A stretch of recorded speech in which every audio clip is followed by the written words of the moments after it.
Thank you everyone for being here. This is Vikram Kotnis. I head Kailas and Sellautu. So I've been an entrepreneur for the last 25 years now.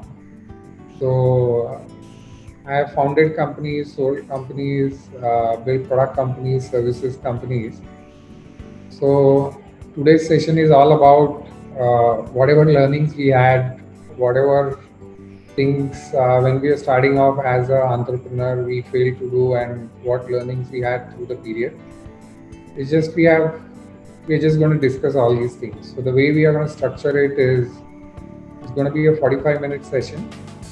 Uh, just hold off on your questions in between. If you have any questions, just raise your hands, and I think we'll let you basically jump in whenever you want. And we'll just go through our story, what problems we had, how should the businesses grow, what are the pitfalls and how to avoid them.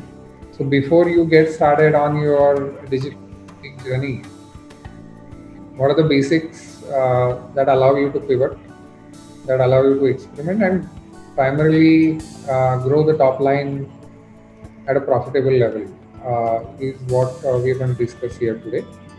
So the agenda is business resilience. What is it? What is it? Some case studies.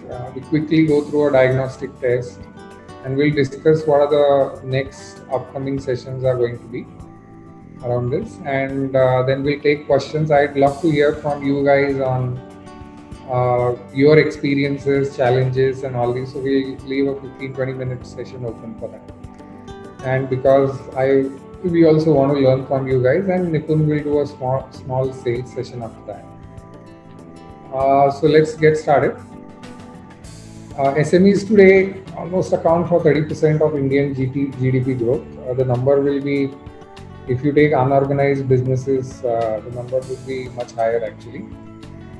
Growing businesses are agile, however, they lack the resources of enterprise. Right? So at a scale, you can throw resources, money at the problem, and at the level at which we operate, that becomes very difficult to throw money at marketing, advertising. We have to be very smart at what we do, and still kind of behave as we are an enterprise company. A simple thing like an automated email, surveys, reminders, calling back people on time, and all these things. So technology adoption and automation becomes the key, more for the small enterprises, and basically than the bigger guys, because with the blitzkrieg marketing advertising spends they have, the enterprise can kind of get away with a little bit of slack in service, but we cannot. Small businesses need to build customer relationships. So how to do it at scale, right? Means as you're growing, the biggest problem as we are growing as a business, uh, basically I cannot be there everywhere. So how to automate those relationships, still keep those key clients happy, and basically how to grow the relation with new clients and make them a key client and all these things, right? So there are various challenges, and how to adopt to them is what we are going to discuss here. So what is business resilience, right? Everybody has been going through a tough time for the last 1 year. So it is the capacity for companies to survive, adopt, and grow in a face of turbulent change, right? And we are going to keep going through this. So whatever adoption of technology actually was going to happen in the next 5 years, or the consumer behavior change, right? Means if you look at Amazon or any other company, they have grown faster than what they imagined. Even if you look at Big Basket, at one point they were making losses, but suddenly got an investment because the consumer behavior suddenly changed. So how to adapt to changing consumer behavior, how to survive, how to adopt. If you have a brick and mortar shop, suddenly going online, collaborating. If you are a services shop, how to go online, collaborate with your clients as well as your current employees becomes very, very important in this scenario. So to be able to adopt to something and change is going to be very, very important in this scenario. So that is what we are going to go through. Primarily, what are the aspects of business resilience, right?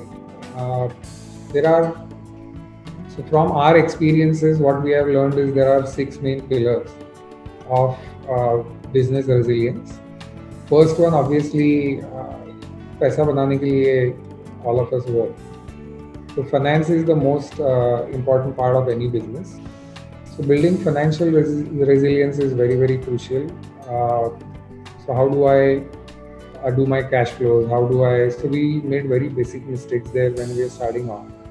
So difference between a P&L balance sheet, tracking your cash flows, understanding key clients, and all these things come together. Strategic business model resilience. What am I known for, right? Every business has its own DNA. So primarily, should I be a tech company? Should I be a product company? What is my DNA? How we can grow faster? What are my challenges?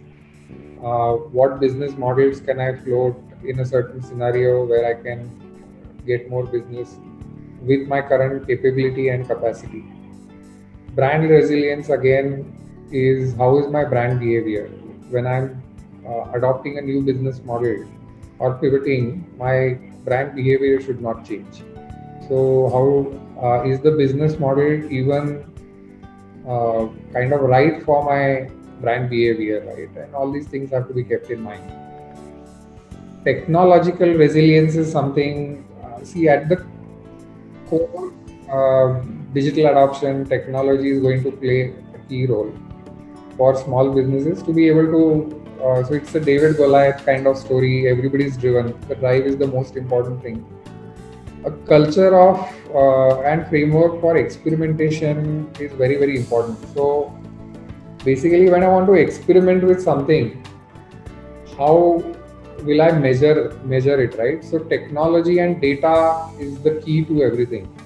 So to be able to take decisions, because an enterprise can afford to lose a little bit of money and they'll still be okay.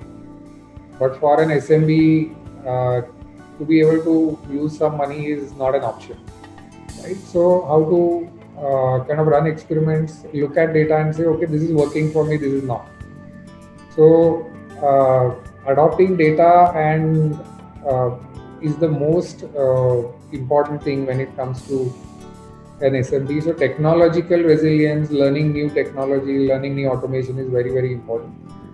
How to adopt my organization. So we went through a lot of problems because we also run a digital agency. We also run a product company. So how to get to people. So agencies are very, very collaborative. So in that sense, how to run an agency in a collaborative mode, how my organizational structure changes. It's a young workforce. They like culture, coming to office, chatting with people. Very, very important. And operational resilience is obviously supply chain breaks. Again, my process for getting things done in a services breaks. So fortunately, we had 2 years back implemented systems, platforms that allowed us to online very easily, collaborate very easily, and still deliver to the client's expectation. So these are kind of the 5 or 6 pillars, and a culture and a framework for experimentation within the organization is a key to business resilience. And I'll come to a couple of things that we did ourselves and that has helped us. So all these large companies today work on experimentation frameworks. So even Google, Facebook, Amazon, they have all analytics built around. So if I change something in my process, how does it affect me, right? So these kind of things, how does it affect my revenue and all this? So there are really famous case studies around why experimentation framework is so important. And today you are in an era of innovation, right? So suddenly changing my business behavior and not understanding the impact of it throughout the business, cash flows, customer stickiness is not an option anymore. So definitely you need a framework and a culture of experimentation to be able to grow continuously, survive, thrive, and all these. Extremely important. Go ahead. So just discussing what is your current approach, right? How resilient are you today? Do you have all the data you need to take the right decisions? Are you financially and strategically resilient? And do you have an organized approach to building resilience? Where do you need your shift the most to supplement your current approach? These are some of the things which you should start thinking of. So when pandemic happened, we had current option to kind of pivot in a couple of directions. And as an agency, consulting models. We started doing transaction-based models where customers also didn't have money. So we said our DNA was we were a great marketing company. So we could bring in and close a customer at a lower cost, which others went. So we said pay us later, but pay us a higher amount, we'll invest. And that was a windfall for us. So how to do this is very, very crucial. Go ahead.